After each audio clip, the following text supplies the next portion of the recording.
one I'd like to tell you about next is Finis Dake that your pastor mentioned a few moments ago.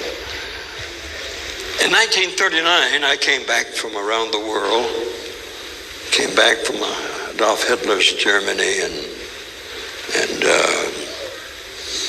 Stalin's Russia, and heard of a Bible school up in Zion, Illinois. They invited me to come up and speak. And Finis Dake was the principal of that school. One look at him and I liked him. He did the most phenomenal things.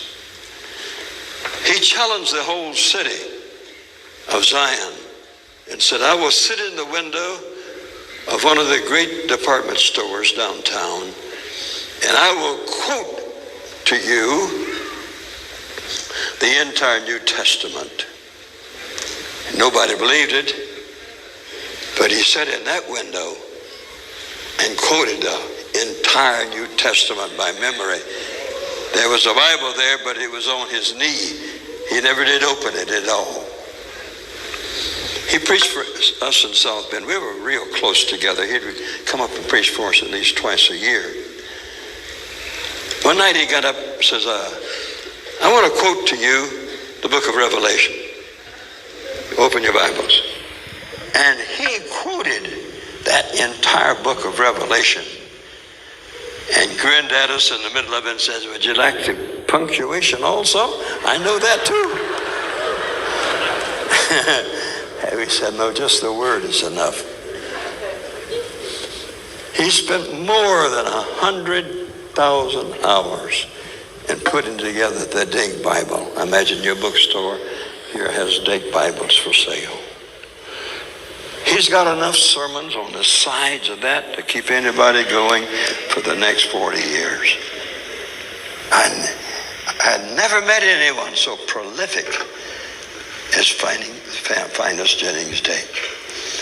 And yet he was such a humble person. We always treated him first class, but others hadn't treated him so well. Some tried to steal his manuscript and change the name on it from Dake to something else. He didn't have an easy time, but finally the whole Bible was translated and written down, and he calls it annotated. He had notes down both sides and sermons about what you were reading there. He was a remarkable person. His mind was bigger than most people's mind. He could think deeper than most people can think. And yet he wasn't a proud person.